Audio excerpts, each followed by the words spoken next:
it's a number of people missing the chances. So who's going to grab it now and be like, I'm the goal scorer? They've signed, like you say, we have to go back to the price tag of Sesko.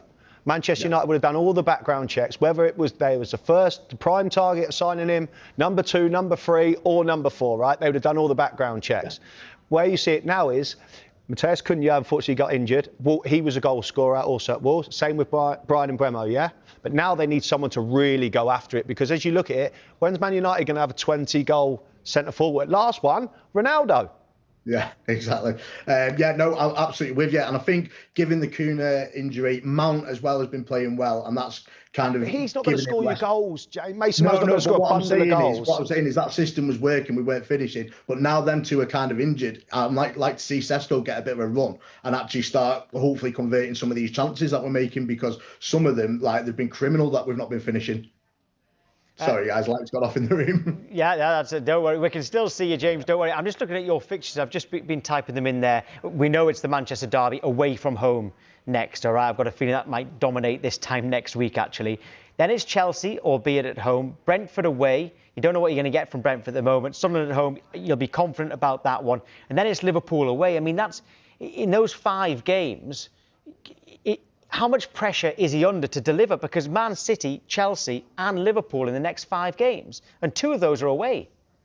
Oh, yeah, it's a terrible run of fixtures, I've got to admit. But you're going to play them at some point, so you've got to. I think the only saving grace is, I think the last couple of years, the teams in the top 6 are the ones we've actually stepped up for and actually put a bit of an effort in. And that's sorry, James, that's what I was going to say. Like, against MT, even Liverpool like stepped up. And that's not the problem. And that's not the problem. But the games that you expecting Manchester United to win and dominate, they haven't. And I feel like that was the prime example again against Burnley. You expect a game that's at Old Trafford, regardless of the pressure everybody's under, for them to dominate. And albeit last-minute penalty papers over the cracks. They paper over the cracks, we go into the international break, and everyone talks about got 4 points. No one's talking about Manchester City having 3 points, etc., etc.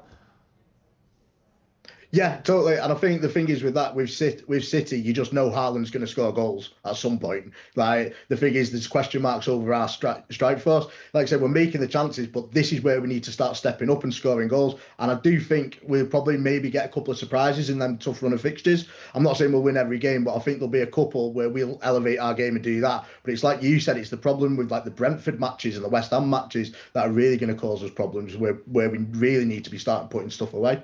What is your best team, James?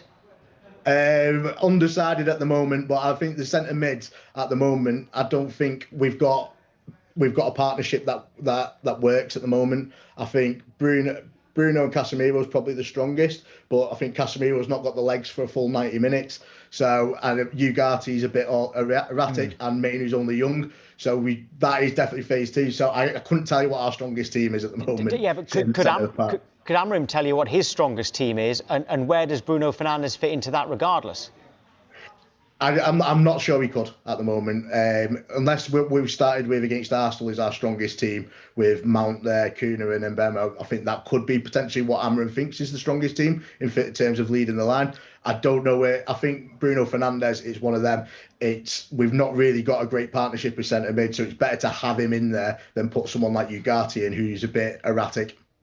But he's not a player that you just put in to fill the space. Bruno Fernandes, he's been Manchester United's talisman for the last few years, right? He's not the person who just, we've got no one to go in there, so do you know what, we'll just put Bruno in there. Restrict him. I watched him against Arsenal at the first game of the season, and I just thought he was too deep, ineffective, getting the ball off the back 4. That's not Bruno Fernandes. He needs to be at the top end of the pitch, creating, and it shows it still now as he's creating, but I just feel like it takes that whole another dimension away from Manchester United. Yeah, I think, to be fair, he should be challenging for one of the number 10 spots, if not starting. How can he challenge for number 10?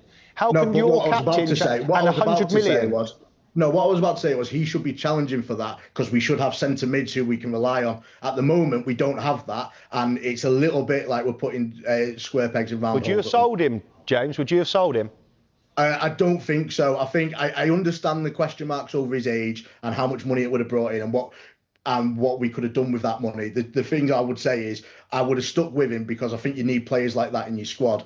And secondly, would we have invested that money into the right players? Would it even have gone into the players? What's a successful season for Manchester United now, mate?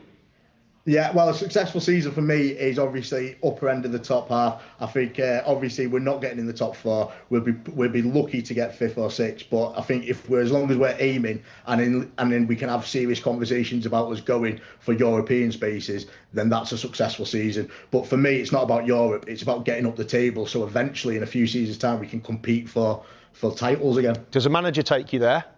Like you said, if you're saying in a few seasons' time, I know, but it's a hot topic. If you're saying it's totally a hot topic, and I totally agree why you're asking for it. But I just remember a few years ago, we were saying the same thing about Arteta, like saying would he be able to make them challenge, and he has done. And I've seen more about Amorim than I do with Arteta. Yeah. I think Arteta's just had time to build and get the players out, get the right players in, and do things his way. And I think if you give Amorim that thing, that kind of chance and that opportunity, we'll see where it goes. But I think chopping and changing is getting us nowhere. So I'm quite confident with him. But our Arsenal fans that we've had on in the last few days have been pointing out that yes, Arteta got time and they were happy to see that, but he still hasn't won the Premier League. And that's what I was just saying then, is that I think if you give him the same opportunity, I see more about him in his managerial status to kind of maybe push on a little bit further than Arteta. But I think at the moment, we shouldn't even be discussing talking leagues. What makes you think Amorim's better than Arteta at this stage? I just really like I do like Arteta as a manager for starters, so don't get me wrong there. But I just think Amorim's coming to a new league. I think he's settled in the right players. We're playing in I do like the system when it's working, and I think it just needs to click a little bit, and we'll see it fly. We ain't seen it work a lot, mate. We ain't seen it work a lot, James. No, but that's it. Once it clicks, I think there's been a lot of not quite there yet. It's not quite landing, but you can see signs of it, and there's really positive passages of plays, really positive ways we're going forward with the ball. I think I know it's not, you can't really do it, but if you scrub out last season and just look at this season, the way we've been playing is completely different. And I think hopefully that just needs to click, and then we can kind of progress. I can just read a message on the bottom of the screen from someone called EJ. Amorim isn't the right man to take United forward. The system isn't a United system. Now, I'm not a Manchester United fan. What is a Manchester United system, James? I think it's a bit of free-flowing attacking football is what traditionally United's known for. Right. I think one thing shortcoming for Amorim at the moment is I'd like to see him, if things aren't going the right way, is change the system up a little bit as and where it's needed. I think when we do 4-3-3 or what have you, we need to switch up a little bit more. But the system, it's not so much system, it's the way we play and how we should be playing. Yeah, of course, Ruben Amorim has had success elsewhere as well. OK, James, thank you. Cheers for having me, guys. Thank you.